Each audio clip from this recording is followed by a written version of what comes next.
Without any further ado, we'll get into our first session. Very excited to hear from three of our international partners. If we can have Bob Wyborn come up. He runs the Leukodystrophy Research Foundation out of Australia. We also have Verónica de Pablo, who runs Fundación Lautaro Necesita out of Argentina, and Karen Harrison, who runs Alex TLC out of England. Thank you very much, everyone. I've just got to get myself a bit organised.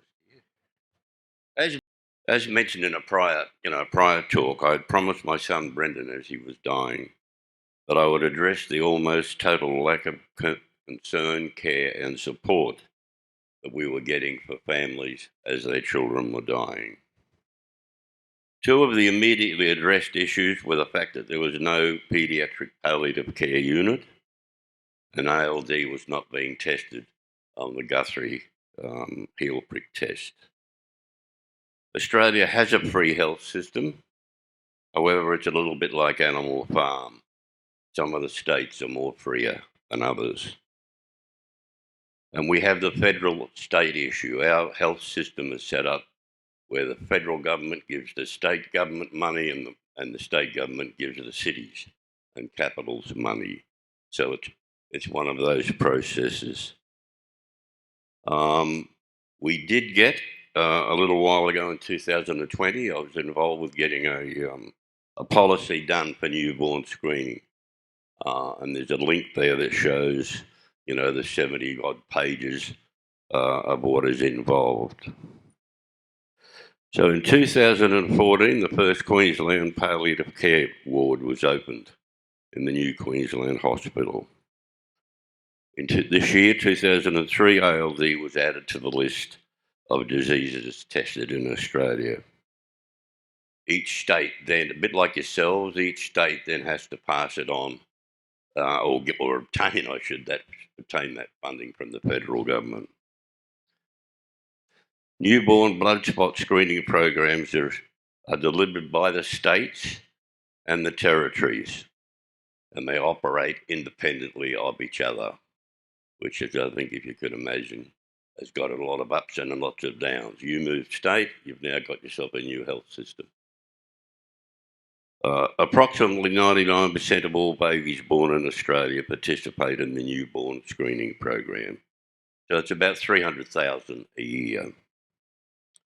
Samples are processed by 5 different testing laboratories across Australia. And for the first time in 60 years, there is an agreed national list of newborn blood spot screening conditions and specific funding to achieve consistency across the Australian programs. The Australian government is also working very closely with the jurisdictions to refine the pathway to identify and consider programs or conditions to be added to the screening. This particular pathway will actively monitor emerging evidence, treatments, and international advancements in screening. It will enable consumers, alongside clinicians and other experts, as well as the states and territories, to contribute their knowledge of the conditions. It will also mean that families and advocates will no longer have to bear the burden of compiling documentation and nominating a condition. From the moment that a condition is identified, the revised pathway should clinically assess and deliver a screening decision within 2 years, depending, of course, of the complexity of that condition, with the inflammation to follow. The pathway will begin with the provision of technical advice, followed by a robust health technology assessment through the Medical Service Advisory Committee, MSAC, thank goodness for acronyms. The MSAC provides independent expert advice on whether a condition is suitable to add to Australia's newborn screening programs and uses the best available evidence and is in line with its terms of reference. This advice is then provided to all state and territory governments, who will decide on what they include into their program.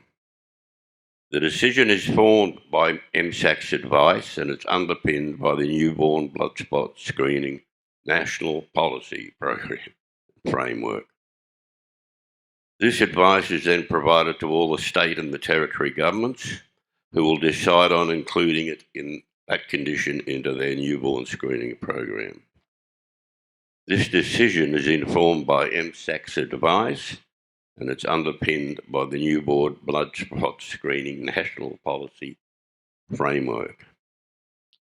Upon agreement to add a condition, the states and the territories will take steps to implement that condition in their programs and support, and which they will get through the Australian government.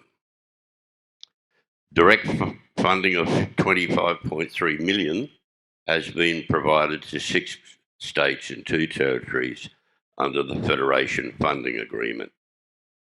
The health departments to achieve, which will help, the health departments to achieve consistency and expand their number of conditions that were going to be tested. So the journey commenced. Thank goodness, it was a long battle, I can assure you. On November 1997, we successfully submitted an application for ALB to be added to the Newborn Blood Spot Screening Program. In January 2018, SOCOS agreed to a full review and that it was warranted. In October the 10th, 2019, Australia's Chief Medical Officer, Professor Brendan Murphy, stated initial review was complete and SOCOS agreed to progress ALD nomination for a detailed review. MSAC 1710, Newborn Blood Spot Screening for XALD. This process required 2 people to nominate for the application. I was successful in getting Professor Michelle Farah from the Paediatric Neurology in the Sydney Children's Hospital to help me with my application. She proved to be of enormous help to myself and the overall goal, with several online meetings and with other personnel, skilled in that area. MSAC 1710, which is known as the Newborn Blood Spot Screening for X-linked ALD. Newborn blood spot.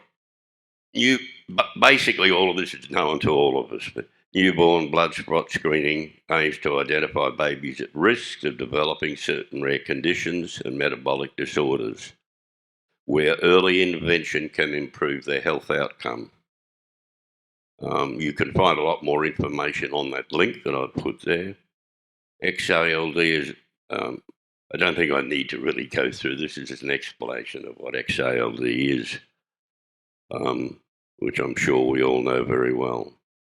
In current practice, patients are typically diagnosed only after XALD has become or has manifested itself, and that delays the commencement of treatment, which is not what any of us want. XALD is the most common paroxysmal disorder, affecting 1.6 in 100,000 births in Australia and New Zealand. Predominantly male. In addition, females tend to develop ALD later in life, which is something that we all know. So I won't go through all of that because it's just a definition of what ALD is again. But I'll just finish up the last bit. There are 3 types of XALD that account for about 90 to 95% of all cases. The childhood cerebral form, adrenal insufficiency only. The childhood cerebral form is the most common and severe, causing progressive neuroregression, typically between the ages, as we know, of 4 and 10. And the outcome is not always that very pleasant.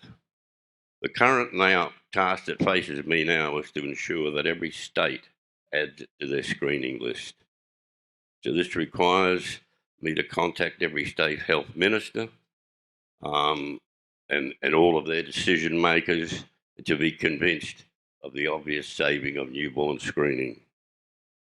It becomes very obvious how difficult this will be when you realise that Australia is nearly the same size as the USA. I will have to contact all the state and territories, preferably in person, to ensure that they understand the program and add it to their health department's responsibilities. Practical education is also vital to this success. I've been able to determine that a sufficient saving made through this process would allow them to buy a new MRI machine every year. It is not sound reasoning to react after the fact that a person has symptoms, as happens in some of our states. It also defies logic and condemns the affected person to an unnecessary medical treatment, a situation that was created by some who have taken an oath to do no harm. The remainder of this year is going to be very, very busy for me as I try to achieve some of these goals. So thank you for listening to me and putting up with my confusion here with my notes. Thank you.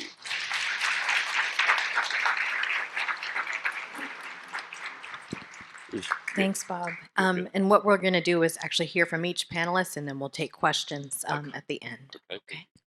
Hello, I am Verónica from Argentina. I represent Fundación Lautaro Necesita. Sorry for my English, it's no good, but I will try to do the best. In first place, I wish to share with you a short video which explains what we do. Fundación Lautaro Necesita. 10 years raising awareness about leukodystrophies. The foundation was created in 2013 by Eduardo Javier and Verónica de Pablo, parents of Lautaro Javier, with the purpose of improving the quality of life of all people affected by leukodystrophies, promoting education and research in pursuit of an early diagnosis that allows access to appropriate treatments. Declared an entity of interest by the Legislative Assembly of Buenos Aires in 2017 and by the Honorable Chamber of Deputies of Argentina in 2020. Also a member of the Argentina Federation of Rare Diseases and GLIA, the Global Leukodystrophy Initiative Alliance. Programs that the Foundation has developed provide advice to families affected by leukodystrophy in Argentina and Latin America, now have an online registry of more than 500 leukodystrophy patients, finance metabolic and genetic studies for low-income families, facilitate research in neurogenetics in order to accelerate the search for specific diagnosis, conducted a survey of reference centers and medical specialists promoting the creation of a network of professionals, organized annual meetings for leukodystrophy families in Latin America featuring both national and international specialists, created a leukodystrophy professional training program for medical professionals, a dissemination campaign for International Leukodystrophy Awareness Month in September on social communication and public networks, a Puma project for an accessible sea, implemented in technical schools for the adaptation of transfer chairs that provide greater accessibility on beaches and coasts, Sports Without Barriers program promoting the practice of adapting sports in communities of children with disabilities, solidarity actions at soup kitchens and children's centers, and a lunch program at the Ronald McDonald House. The Foundation has provided support to hundreds of leukodystrophy families to create a future where leukodystrophies are recognized and treated in time. We celebrate this 10-year milestone by thanking our sponsors and friends for allowing us to achieve our goals, our collaborators and volunteers for their efforts and perseverance, and our leukodystrophy families for their trust and support. We will continue to work in a strongly committed manner because we believe that all people deserve equal opportunities and equal access to health care, which reduces vulnerability and strengthens the entire family and their communities. Thank you for the 10 years working together. Telling about my story, my family story. This is my family. Eduardo, my husband, who passed away last November, and he is here.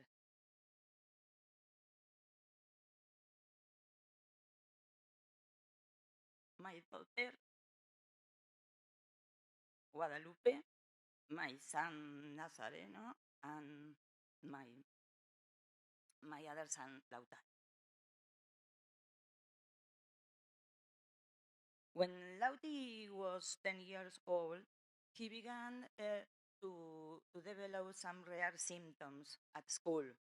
He didn't want to do his homework, he didn't pay attention, he didn't wish to play with his friends. We have to go to psychologists, psychiatric, neurologists. After 2 years with an MRI, we knew that Lauti didn't have an emotional problem. He had a terrible disease. He had metachromatic leukodystrophy. Physicians in Argentina suggested us to perform a bone marrow transplant, but they couldn't offer to do in our country. So we have to look for other centers of health in the rest of the world. And we found Dr. Vinod Prasad, Dr. Joan Kurzberg, and in the Duke Hospital, we knew that Lauti would receive a bone marrow transplant. But we have to pay like $1 million, and we didn't have that money. So we organized a national public campaign to raise the money. We did it in 2 months, and my husband went to see the Pope Francisco to ask him to pray for Lauti's health. We passed a 1 year in the Duke Hospital, near the Duke, in Ronald McDonald House of Durham. When we returned home, we decided to create the Fundación, Lautaro te Necesita. Our mission is to improve the quality of life of those affected by leukodystrophies by promotion, education, and research to optimize diagnostic times and accessibility to available treatments. We developed several programs from the foundations: genetic diagnosis, reference centers, advice to families, awareness campaign, annual meeting of families, newborn screening, professional trainings, accessibility on beaches. The foundation currently has a patient registry of 312 children in Argentina, as well as growing participation with other similar leukodystrophy organizations in other countries of Latin America. Each year, we hold annual meeting with family and physicians from Argentina and other countries like Chile, Colombia, Mexico, Peru. We invite international speakers, and we spend 3 days with families doing recreative activities, rehabilitation therapies, and learning and teaching about leukodystrophies, all types of leukodystrophy. We organize a professional training program in leukodystrophies aimed to physicians, pediatric, neuropediatrics from Argentina and other countries of Latin America. This year is the second year that we developed that program, and we have 40 doctors learning with that program. In genetic diagnosis, we pay genetic studies for families who couldn't pay because they didn't have the research to do it. And then they found the correct and specific diagnosis of his child. We translated the International Leukodystrophy Consensus into Spanish. We saw that it is very important that Spanish families have the material in his native language. This is the guidelines of care for patients with leukodystrophy. We published a book, Nobody is Ever Going to Be Alone Again. This is our testimony of life, of hope, and of love. We developed this program called PUMA, Accessibility on Beaches, and this is performed in high schools with students and professors who adapt chairs for people with reduced mobility. These chairs were donated to the several cities who has the sea near, and people can raise the water with that chairs. We developed solidarity lunches at Ronald McDonald House of Buenos Aires.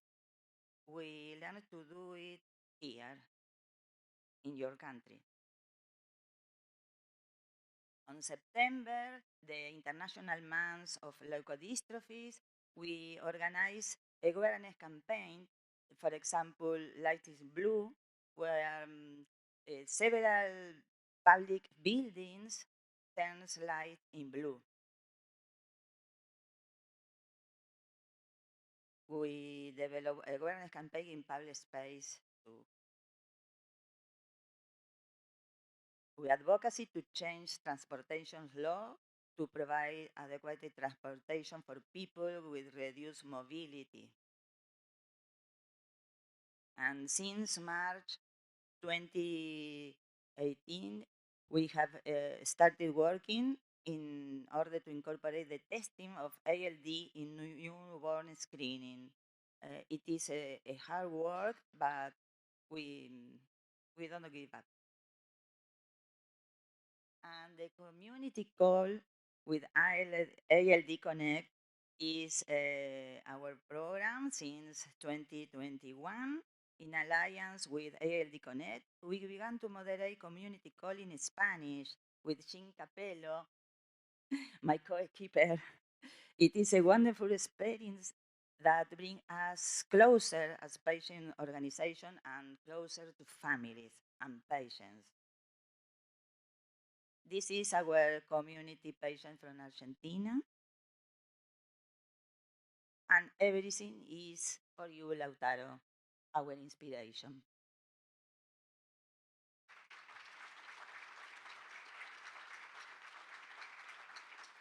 We'll have Karen last, and then we'll take some questions. So good morning, everyone. It's fantastic to be here. So I'm going to talk to you today about a project that we started because we started thinking about supporting the children and the young people with ALD. A lot of the focus is often on the parents and grandparents and the caregivers. So, as we all know, I don't need to tell you how devastating a diagnosis of cerebral ALD where there's no treatment is. And it affects the whole family. And siblings are really affected by this diagnosis. And families often struggle to kind of explain and talk about what to their son and the other children's brother. So we started thinking about how can we support the siblings. It's quite difficult to, support them via Zoom or, everyone's scattered around the country, so we can't necessarily sit down and speak to these children. My sons, as many of you will know, were diagnosed with cerebral ALD, and my youngest son, I remember trying to explain to him about what was happening to Cameron and Alexander. And lots of parents say to us, yeah, how do you start that conversation? How do you sit down with your other children to start the conversation explaining about what is happening? So we thought, well, how can we help with this? So we had an idea. We decided we'd publish a book as a support tool.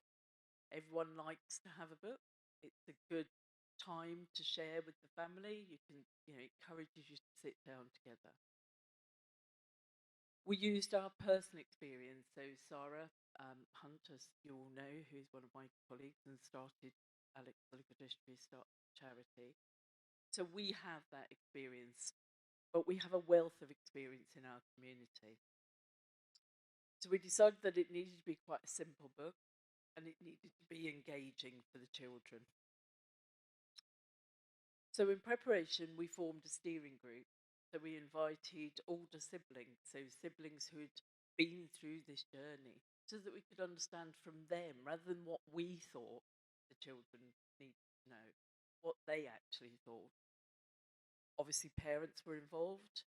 We involved our doctors, and we also involved our wider Alex TLC team to try and get some input from people who, yes, they understand leukodystrophy, but they've never been in the position of having a child diagnosed. So within the steering group, we talked a lot about what we needed to address, and these were the sort of main themes that came out. Were the siblings feeling left out? Why am I not getting so much attention? Why is my brother suddenly getting all this attention? They feel angry. Why is this happening? Can I catch it? This became a really big theme because, during COVID, even very small children were very aware of being able to catch this virus. So when and that it was a very dangerous illness and people were getting very unwell, suddenly the family have lots of hospital visits and there's lots of new people around them. So physios, doctor visits, lots of new people coming into the home. So this is our new support tool. So we called it very simply, When My Brother Got Ill, a story of adrenal leukodystrophy. So as we sort of said, it was to help parents discuss a diagnosis and help children understand that diagnosis. We co-developed it with our community, and we thought it was really important to have both digital and hard copies.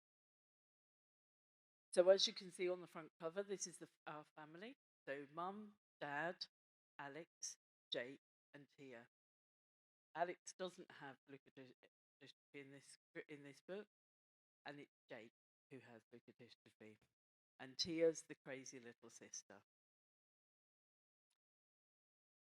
So we found an illustrator, and we spoke a lot to him, and he asked us how much detail we wanted in our pictures.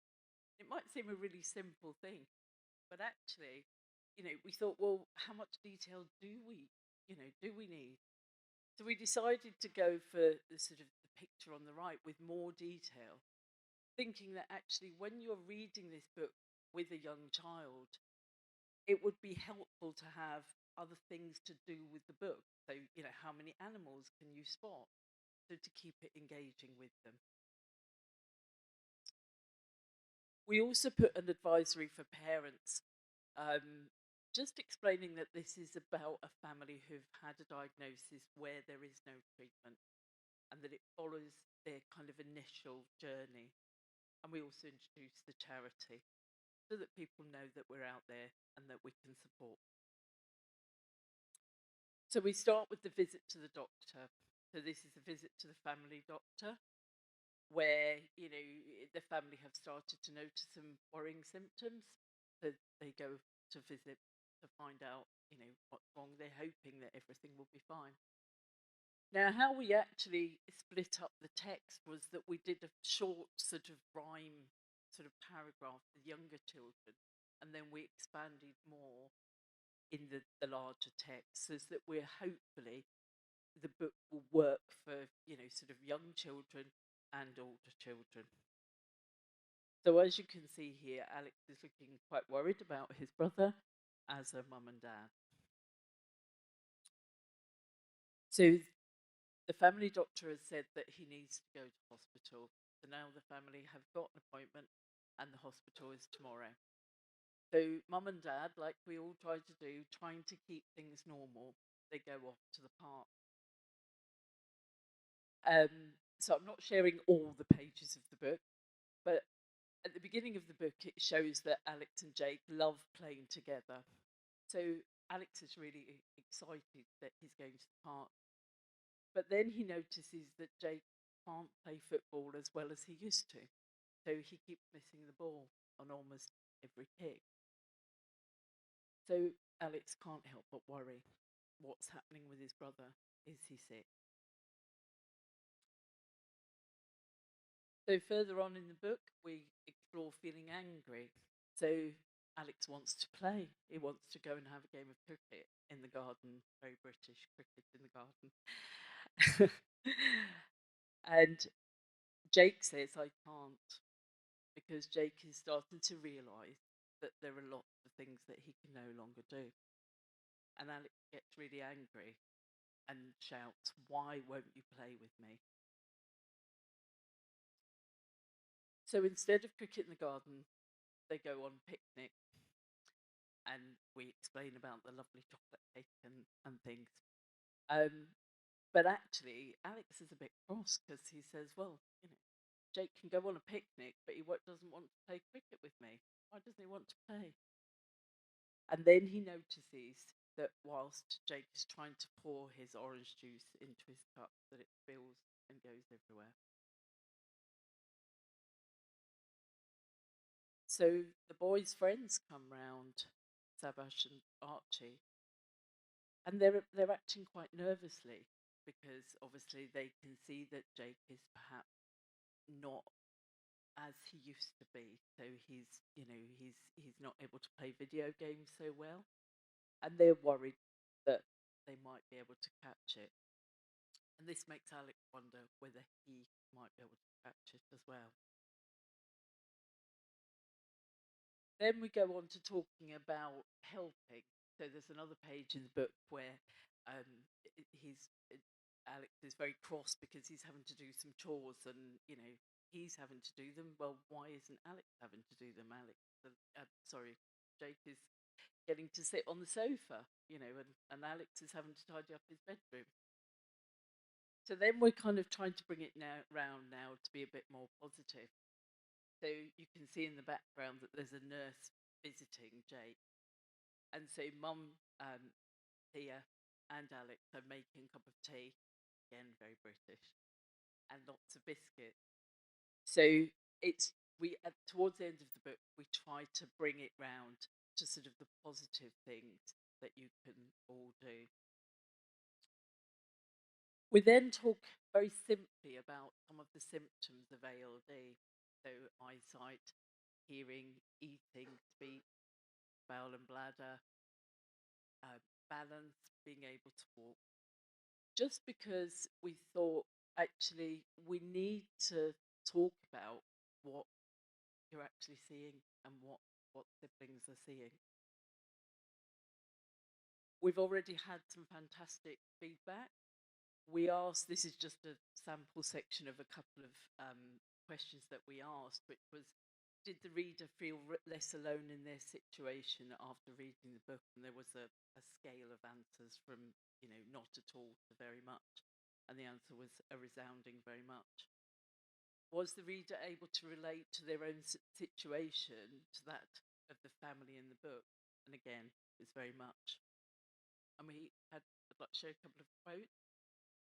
Which was reading about how the whole family has been affected is very relatable to our family.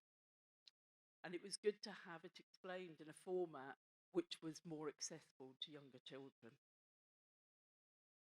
I think this was the one that really struck me, was that it showed them that it was okay to feel how they were feeling about the situation and make it feel like it was normal. So actually it was okay to be angry. It was okay to be feeling left out, and that it was a really useful tool for families. So if you would like a copy of the book, as I said, it's available in hardback, or you can download it for free. So do reach out to me. That's my email, or Christine has my email, and we'll certainly get one for you. Thanks for listening.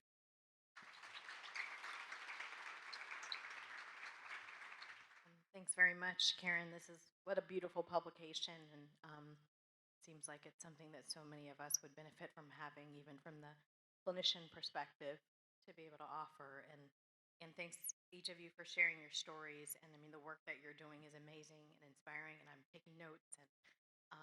And you're just champions in your respective communities.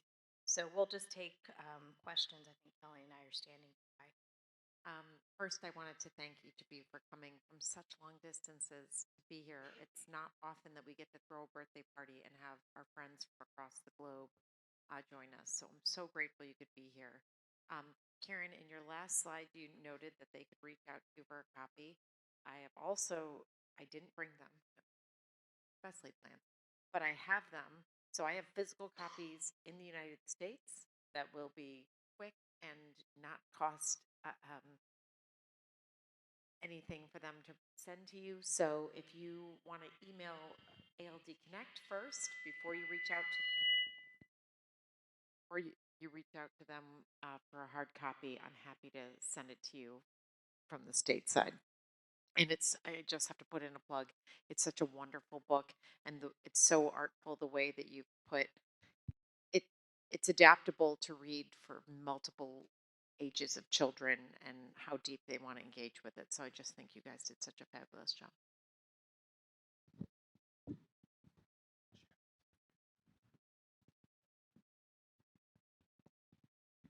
Thank you, Kathleen. That means a lot to us.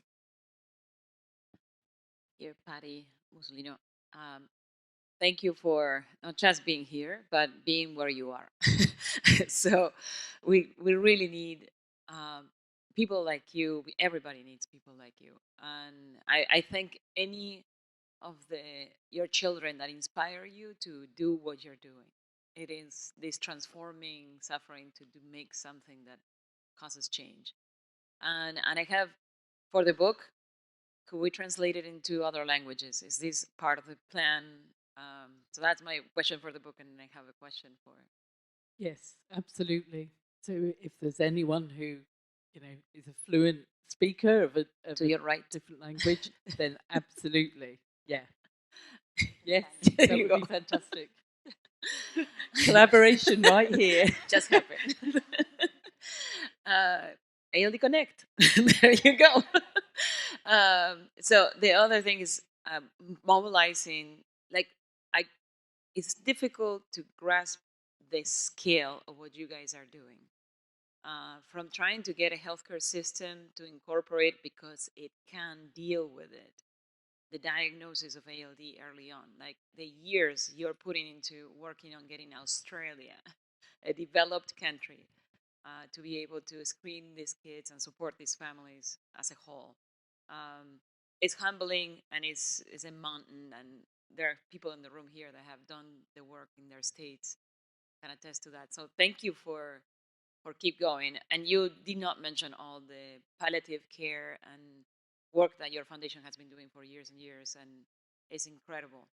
I wanted to ask you, what is your wish? You said that you're very busy for the rest of the year. Bob, what is your wish for 2024? What would you like to accomplish? Oh, heck. I think the obvious, the greater awareness, is probably the most important. When people know what measles and mumps are and those sort of things, but they don't know rare disease very well. So it's my wish is to have that more impacted, particularly into the medical system, and also the public awareness system. I don't know if that's answering really what you want. I think it's your wish, so Yes, it sounds fantastic. Yes, that's true. And it ties to my last thing with Verónica. Lautaro Necesita has put a course for physicians of all different backgrounds. So you can be a pediatrician, a neurologist, You can be an adult, a pediatrics, a geneticist. You don't even have to be a physician. This is an advanced course accredited by a university at the end of the course. It was done all through working with the experts that she could find and her network of clinicians in each disease. And I've been participating for the last 2 years. The level of the physicians in the room is excellent. The knowledge about leukodystrophies is close to zero. So the impact of having, when we talk about in the board of ALD Connect, of training the next generation, and Bob, to your wish, in 2024 just linked perfectly. If you want to educate the next generation of caregivers, because you're going to need these people to care for their families as we get to diagnosis earlier and earlier, I think it will be great to share, Veronica, maybe if you can say how you got this thing to be. How can you have a Latin America and everyone on the field of leukodystrophies, of the different leukodystrophies, the experts in the world, have offer and volunteer half hours on the evenings once a year to cover their subject, and it makes a tremendous impact. These people also stay connected. I have received emails of almost every single one on the calls. So we are now sharing patients, like access. And I'm the ALD side, and there's, as you guys know, Crave, and she has brought, like, if you could tell us, how did you make that advanced course for clinicians to train them in leukodystrophy it's possible?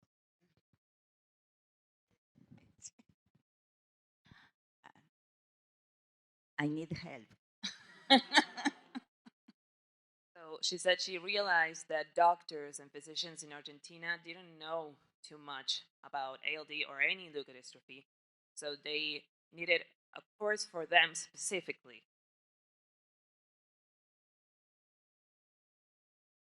So she spent years of finding them in several cities. So since she didn't find any physician who was or had a specialty in leukodystrophy, she said, well, maybe we can form this physicians who know about leukodystrophy.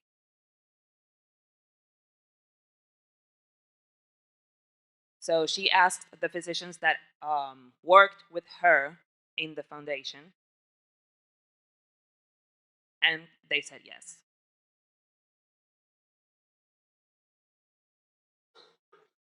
So she asked several physicians to if they could give classes for the other doctors, and they organized the annual course virtually of 22 classes with speakers of Argentina and international as well. And, ¿cómo dicen Ateneo ustedes, Patri? Oh, and they make an annual grand round, mensual grand round, to present cases. ¿Cómo? Oh, like a legal board, yeah. That's...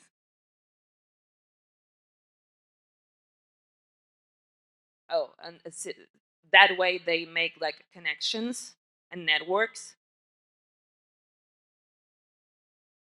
So when families ask my mother to which physician they should reach out, she already knows. And she recommends the physicians that were in the course. And this happens in all different countries of Latin America that reach out to my mother, to the foundation, actually. Yeah.